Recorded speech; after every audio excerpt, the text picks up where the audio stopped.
te convidamos, querido, a abrir a sua Bíblia. Abra a sua Bíblia, por favor, no livro de Apocalipse, no capítulo 1. Melhor dizendo, no capítulo 2, verso 1.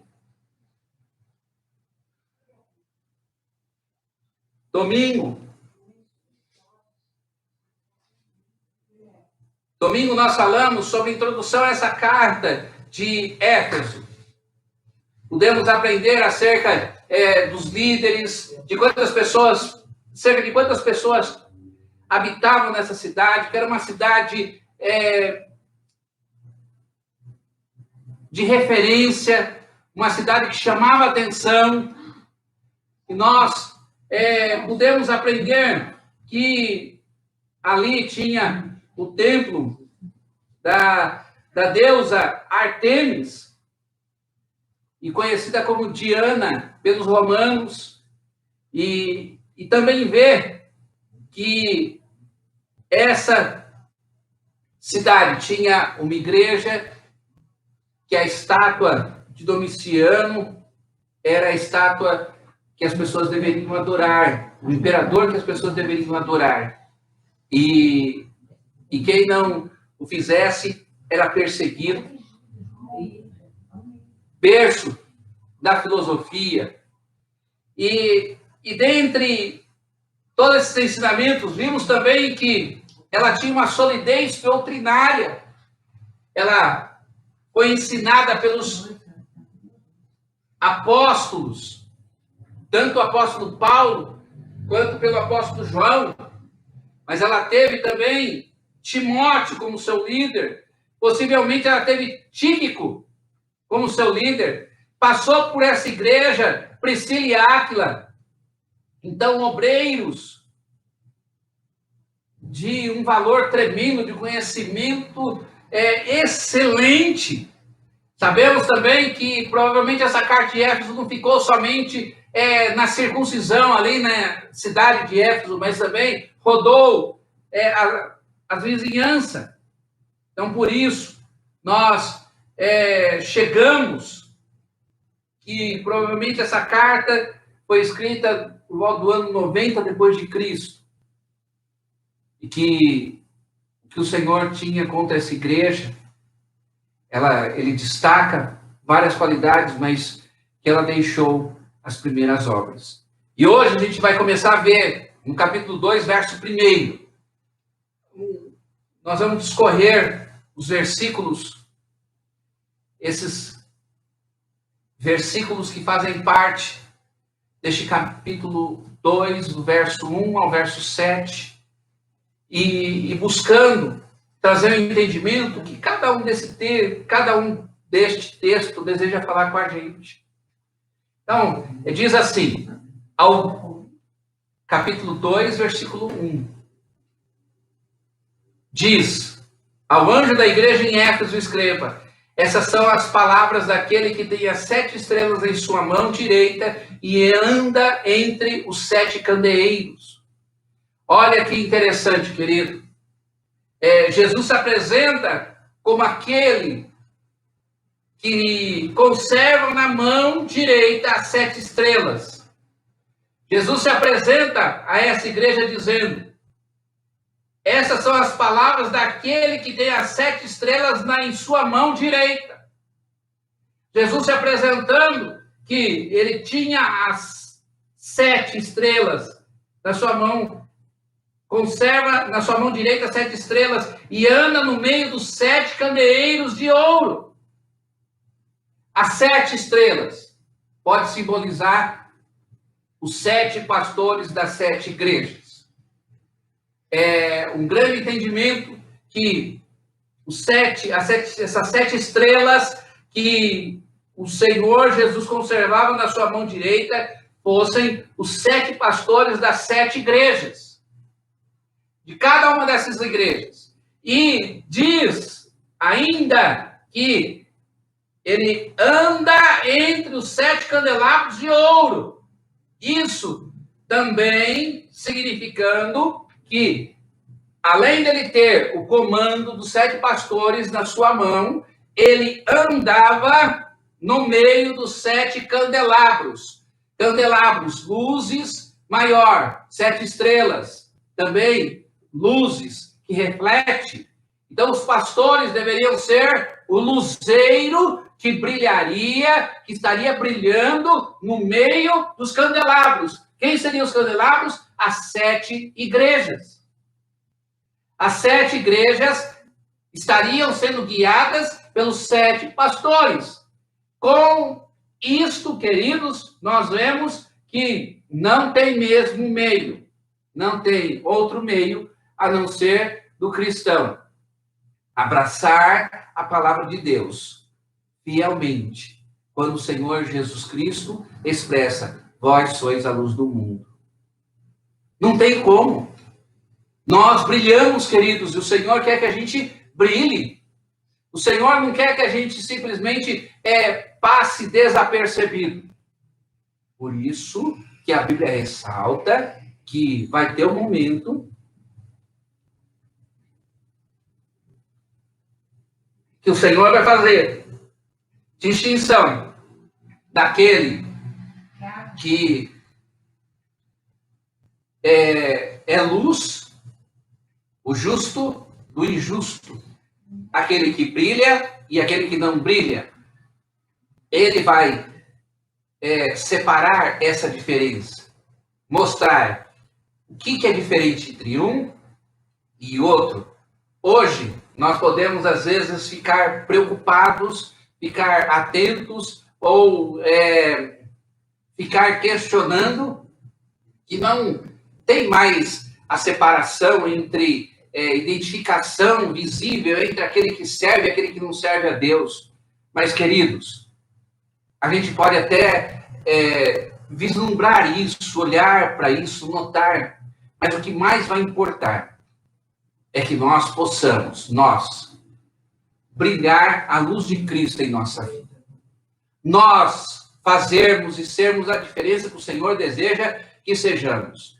Por isso que essa autodesignação de Cristo serviu para assegurar aos cristãos de Éfeso que,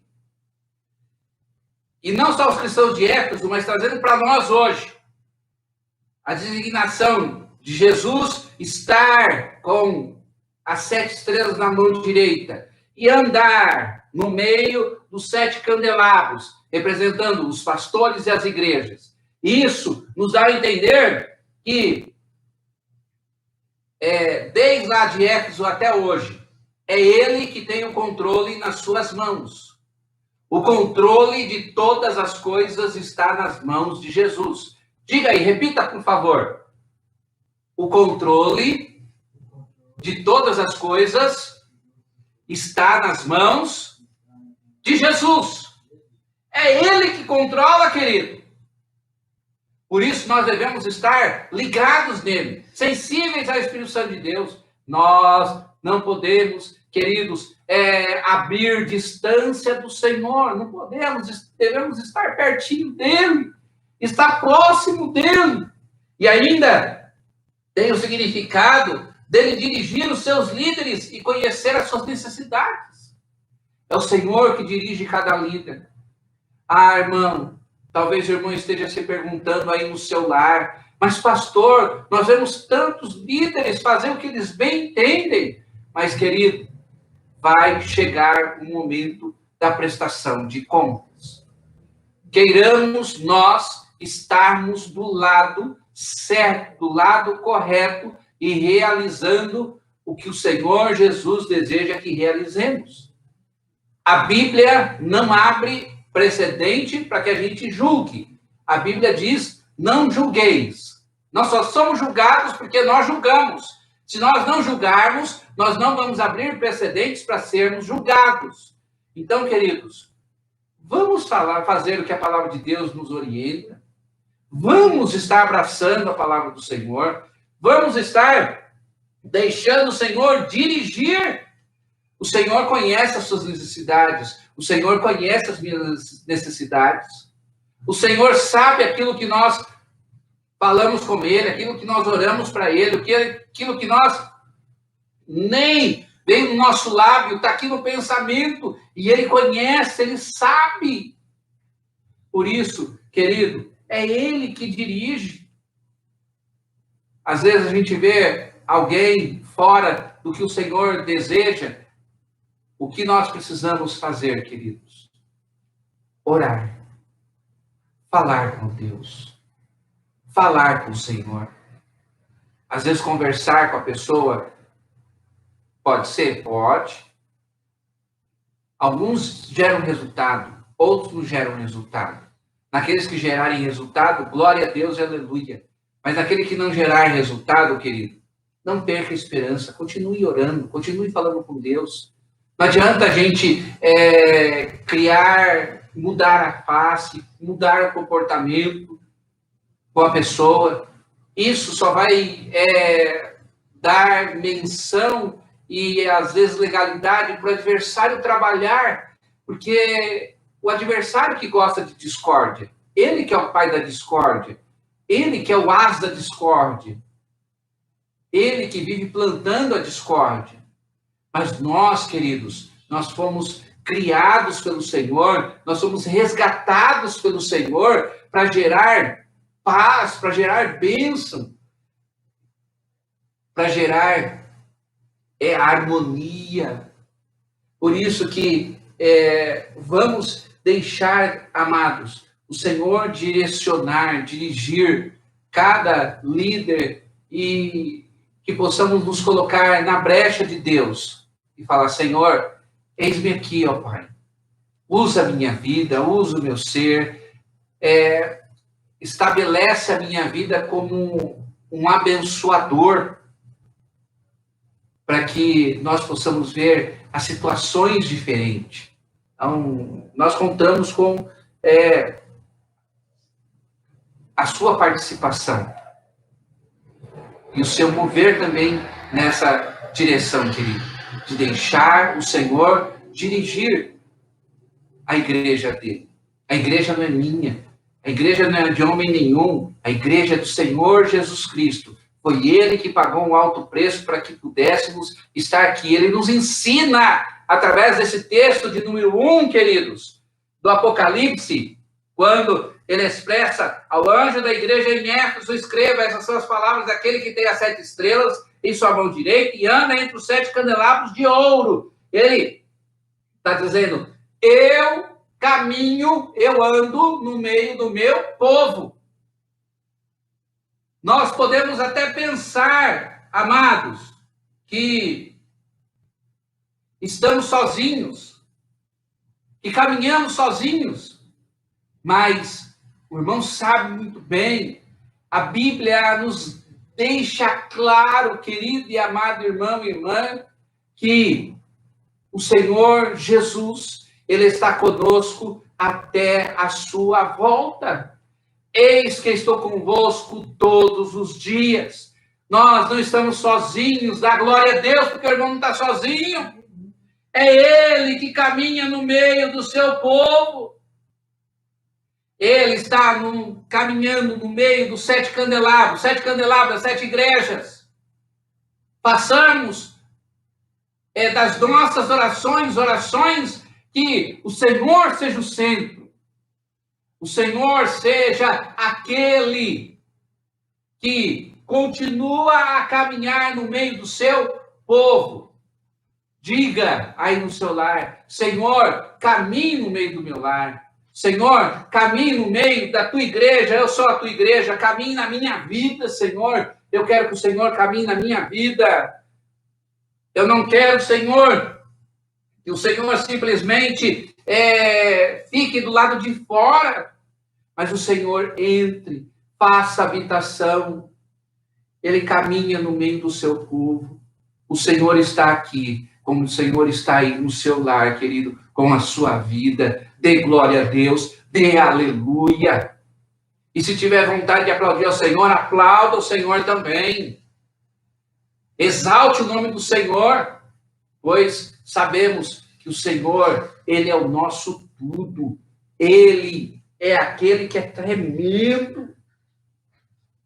Então, por isso que a gente vê aqui, queridos, o ensinamento do verso 1. O verso 1 nos ensina que é o Senhor, 7 estrelas, igrejas, sete estrelas cada pastor, 7 candelabros a igreja. Ele nos ensina que é ele que tem o controle da igreja nas mãos, que é ele que dirige os seus líderes e conhece as suas necessidades. Ele dirige não só os líderes, mas dirige o seu povo. E ele que caminha no meio do seu povo. Esses ensinamentos que temos no verso 1. Verso 2 diz: conheço as suas obras, o seu trabalho árduo e a sua perseverança. Sei que você não pode tolerar homens maus, que pôs à prova os que dizem ser apóstolos, mas não são, e descobriu que eles eram impostores.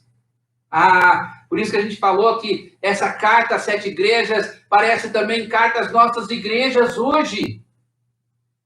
Conheça as suas obras. Depois da saudação de autodesignação de Cristo, a carta a Éfeso traz ainda um elogio, traz crítica, traz exortação e traz promessa. E a gente vê: conheça as suas obras, o seu trabalho árduo e a sua perseverança. Conheço que você trabalha arduamente, conheço a sua perseverança, mas sei também que você não suporta, não tolera homens maus, que pôs à prova os que dizem ser apóstolos, mas não são, e descobriu que eles eram impostores. A igreja de Éfeso não tolerava homens maus. Homens que se diziam ser e não eram. Chamados, podemos contextualizar hoje, naquela época já tinha os falsos pregadores.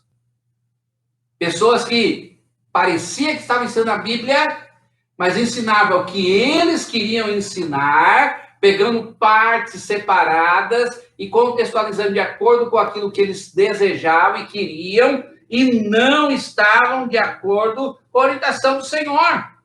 A igreja de Éfeso foi elogiada pelo Senhor por suas obras, trabalho árduo e perseverança. Aqueles cristãos, eles trabalhavam em prol do evangelho. A Bíblia nos diz que a fé sem obras é morta. E aqueles cristãos, eles trabalhavam. Mesmo depois que eles deixaram o princípio que o Senhor diz que eles deixaram, que nós vamos ver um pouquinho mais para frente, o primeiro amor, as primeiras obras, eles continuavam trabalhando, só que era apenas trabalho sem espiritualidade, só a religiosidade. Por isso que o Senhor destaca que eles trabalhavam, e no início eles trabalhavam bastante, muito, se esmeravam, não só fazendo as obras, mas fazendo as obras, colocando em prática, fazer das obras com amor, mergulhado no amor, aonde havia a diferença. Onde só o sino não tinia, batia, não tinia, mas soava um som diferente. Porque havia harmonia entre amor, fé e obra. Depois ficou só a obra. Por isso, querido, que essa igreja, nos seus primórdios, ela não aceitava homens que se diziam ser apóstolos e descobriu que, na verdade, eles eram impostores. E a igreja de Éfeso também odiava as práticas dos nicolaítas, que nós vamos ver para frente, que seguiam falsos líderes e propagavam ensinos que tinham por objetivo fazer os cristãos tropeçarem. Os que dizem ser apóstolos. O versículo 2 foca, queridos, nos chefes dos gnósticos que tinham arrogado para si o título de apóstolos de Cristo. Os gnósticos que estudavam a ciência da sabedoria. Então, só eles eram certos, só eles eram sábios, só eles estavam com a razão. Parece, contextualizando, que tem algumas coisas que acontecem desse tipo hoje. Paulo diz que tais falsos apóstolos são obreiros fraudulentos, transfigurando-se em apóstolos de Cristo, lá em 2 Coríntios 11, 13. Diante dos anciãos de Éfeso, Paulo chamou de lobos cruéis que não perdoarão ao rebanho. em Atos 20 e 29.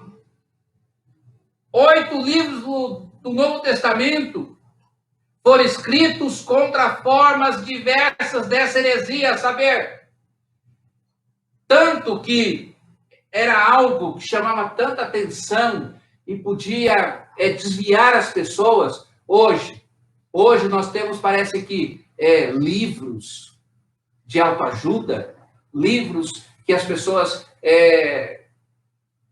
produzem, tem uns excelentes, mas tem alguns que se contrapõem à Bíblia. Quando se deve estar lendo a Bíblia, pegando a Bíblia como regra de fé e prática, pessoas estão pegando livros. Por isso a gente não tece comentar em nenhum livro, mas simplesmente estar trazendo à luz se nós estamos dando mais razão a um livro que é escrito por um ser humano normal e não foi inspirado, que dar razão e menção à palavra de Deus, à Bíblia Sagrada. Então, é onde a gente deve refletir. Se nós estamos deixando os livros hoje falar conosco mais que a Bíblia Sagrada, alguma coisa está fora de foco. Está invertido os valores. A Bíblia precisa falar mais forte conosco. Os textos bíblicos, os ensinamentos da palavra de Deus. Por isso que são 8 livros escritos para combater essas heresias. Então, a saber, Colossenses, Paulo escreve, lá tem combates aos gnósticos, a esses obreiros fraudulentos, esses lobos cruéis, as 3 epístolas pastorais, que são de 1ª e 2ª Timóteo e de Tito, e as 3 cartas de João, 1ª, 2ª, 3ª carta de João e o Apocalipse.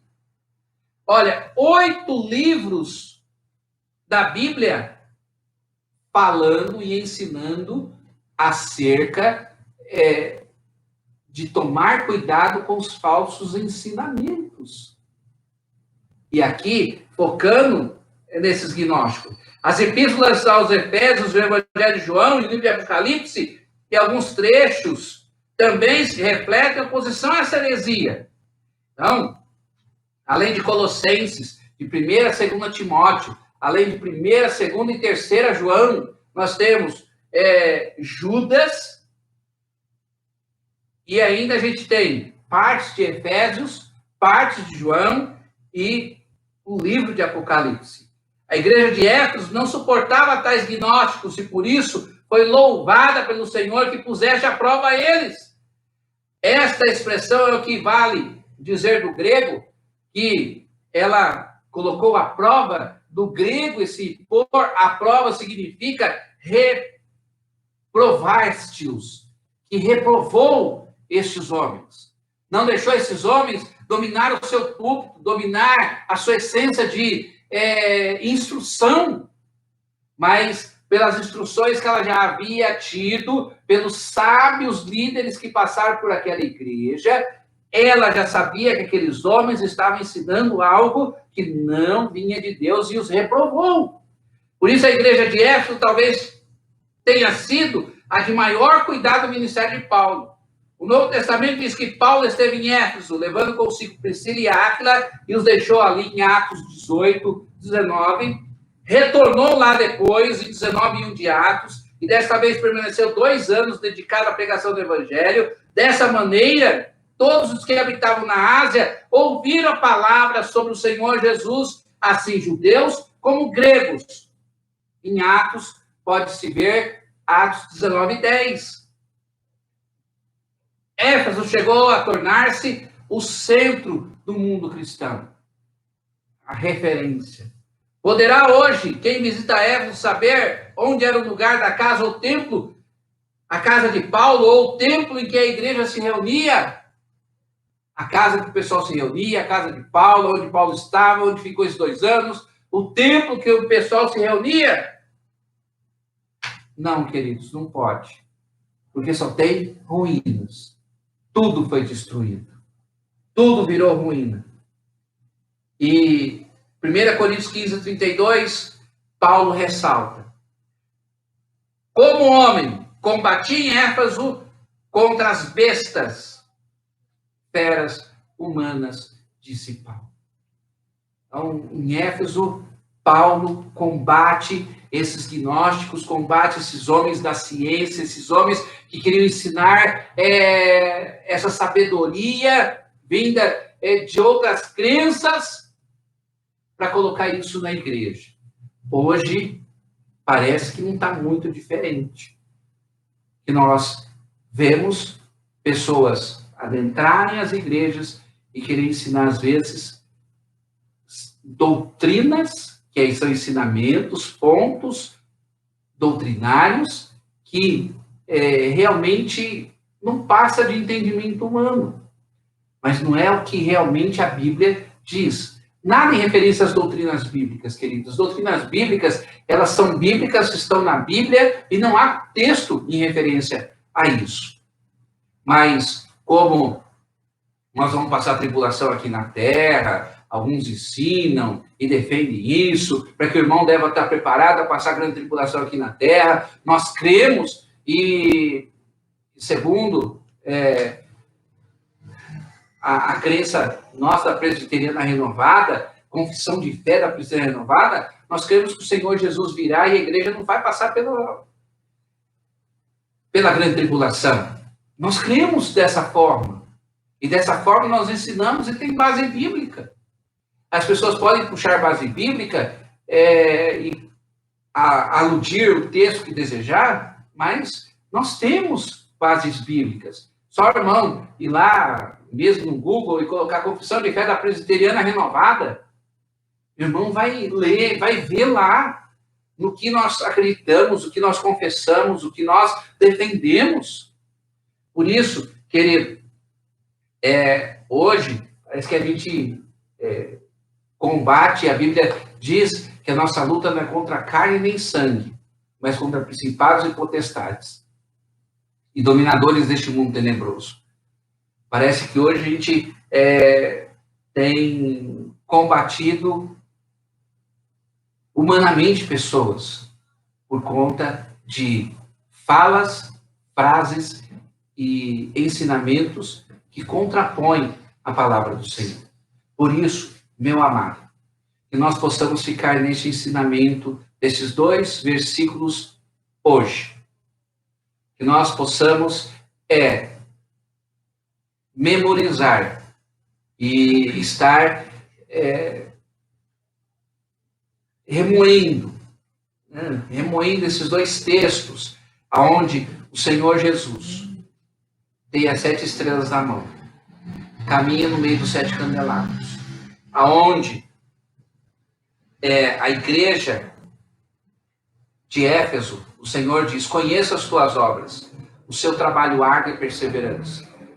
O Senhor conhece as minhas obras e conhece as suas obras. Por isso devemos refletir, queridos. Quais têm sido as nossas obras hoje? Se o Senhor Jesus nos trazer e destacar para nós: as tuas obras são essas, ou você não tem nenhuma obra, como ficaremos diante do Pai? Por isso cabe a gente refletir e dizer: Senhor, eu quero melhorar. Eu quero realmente, Deus, fazer alguma coisa para o Senhor. Eu quero colocar em prática. Mas, querido, é colocar em prática com amor e fé. Não é só colocar a obra em prática e sair aí fazendo, mas não mudando a atitude de coração, a atitude interna. Porque o Senhor está vendo primeiro o que está aqui dentro. Se nós estamos fazendo de coração, de dedicação, de alma, de amor, se o amor está naquilo que nós estamos entregando, estamos oferecendo para outras pessoas, ou simplesmente está na obrigatoriedade de mostrar que faço. Olha, eu faço. Eu mostro para alguém que eu faço. Não faz isso não, querido, por favor. Mas canalize as suas obras no amor e na fé. Não adianta ter só a obra. Precisa ter o amor. Precisa ser acrescido e mergulhado no amor. Que assim vai fazer a diferença de tudo que está por aí. Porque nós amamos. E a nossa prática de obra é consequência do amor de Cristo na nossa vida em favor das pessoas.